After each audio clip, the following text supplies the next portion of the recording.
People say it's not about the physical attraction, it's more of the emotional attraction between two people. Society portrays this image that guys typically care about looks more than girls, right? Now, the tricky part is, what are the female's perspective point of view? So let's search on YouTube, typing, do looks matter? Do looks matter? Very much so. I learned that from a 1.5 year long relationship where I was not into his looks, and then I cheated on him. Oh my god! Personality. If you're not funny, you've got nothing going for you.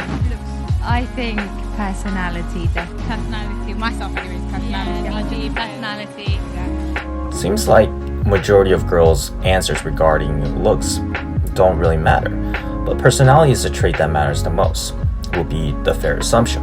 However, we can agree a light-hearted interview doesn't really portray the reality or even explains the facts. In an experimental show called Love is Blind was launched on Netflix, hinting the underlying truth, where the show just basically portrays that a set of couples can ultimately, without seeing each other, can emotionally bond and actually have a happy marriage without looking at each other physically. Since that's what really matters, right? The personality.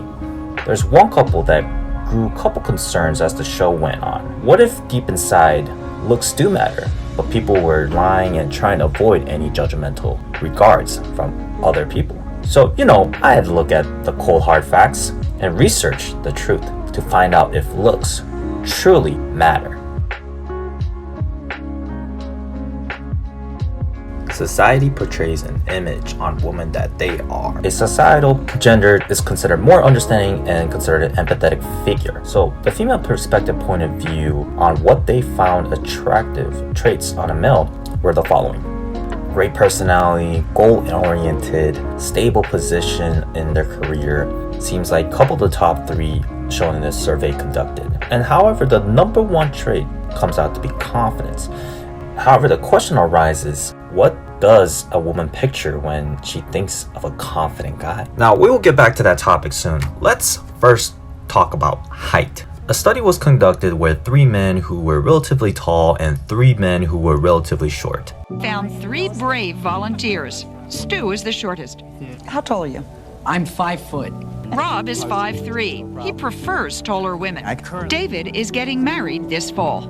She is 5 feet tall. And you are? I am 5'6". We can all expect that shorter men are considered less sexually appealed by the opposite sex. So what the producers have done is notch it up a bit by making them more qualified and boost their status and personality traits. The men couldn't see or hear what was going on in the next room. That's where we invited groups of women to look at the men and choose a date.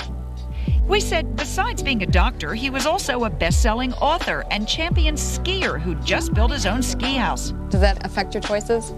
He's still short. Then we gave Rob a promotion. We made him chief of staff at a prestigious hospital. Who would you pick, Kim? Angie's probably the closest to who I'd pick. I'd pick Matt. Jeffrey, the pilot. What would it take? Now we said Rob was also a gourmet cook who loves children. I wouldn't, because I would think I don't want short little kids. I was thinking like... Well, at least someone like Rob.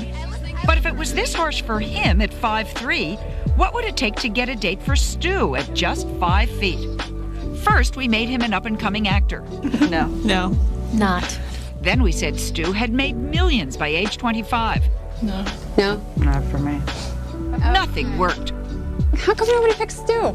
He's too He's too short. Too short?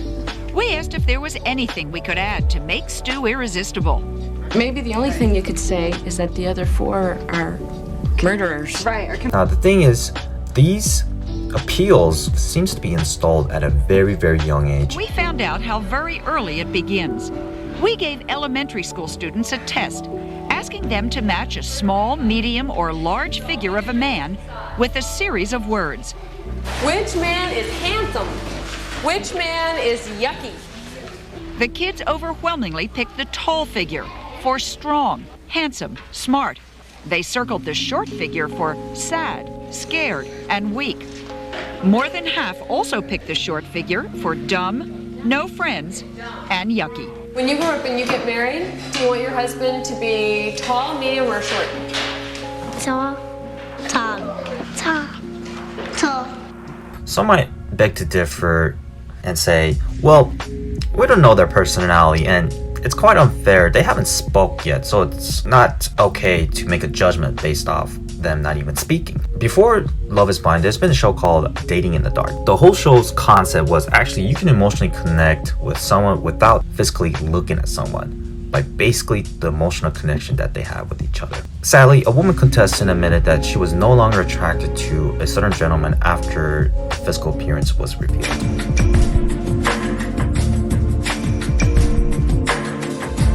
My initial thought was he looks a cross between Bob the Builder and Shrek. I honestly usually date men who are more attractive than Chris. I have no idea if you can be attracted to someone without seeing what they look like. If they have this great personality, you're just gonna hope that they have that great looks to match. It doesn't do anything! I'm like, this guy looks like 40. Wow. He's like kind of like total like real scruff, chubby face, he had a gut. Could I see this person on top of me? Like, yes or no? No. Or even the dating show Take Me Out, where there was a contestant who was considered fairly below average gentleman appeared in the stage, and he gets eliminated based on his first impression by multiple women before he could even proceed the second round, which the second round actually displays his current job, his family lifestyle, his hobbies, aka more about his personality.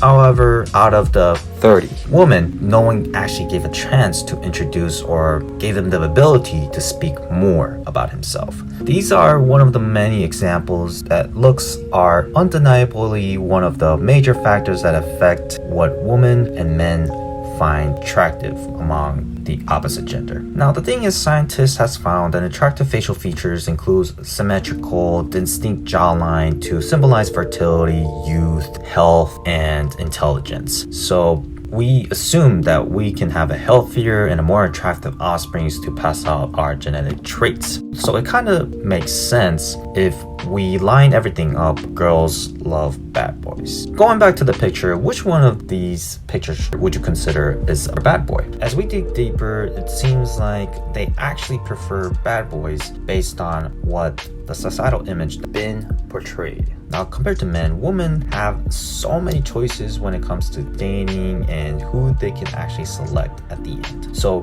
why not choose someone who has both the personality and the attractive looks instead of settling just for one or the other? Because at the end of the day, people do not want to settle, but actually want to reach for more to the human nature of greed that we have. So why do people lie that physical attraction doesn't matter? We live in a society just full of noises all around us. TV, news feeds, and posts on social media that claims positivity but denies the truth, which people need to hear. So what if the truth hurts? It's better to be hurt for 5 seconds rather than being betrayed by a belief that you hold for years and years that became part of your identity, later finding out that was no longer true. Now, it's not people's fault that they want to feel warm, secure, and wanted in society. The real problem is how these medias are using people's attention and grabbing views to boost their platform ratings and manipulate to sustain and grow their current platform without considering the audience's well-being. The bottom line is looks and appearance are not everything, but it does play a major factor. Don't rely on the news or hire celebrity figures, media outlets, and allow them to control your belief. Know the facts and truth. Whatever you want to believe depends solely on you and how you want to shape your reality. It's not based on your mind and heart all the time, but it also has to do what's visible. Never forget that, and it always will be true, so seek what you want to believe. Thank you so much for made it to the end and watching the video, made it to the end club. If you guys like content like this, give it a like. It helps out the channel tremendously, so it spreads to new viewers and bring more attraction to other people as well. And if you guys want to follow me on social media, it's Tim. Shameless plug. I upload videos just like this once a week to stay updated what's going on. Not just all the truth, but some personal growth and what's going on in the market. I was Boom. You guys been tremendous. I'll see you on the next one. Peace.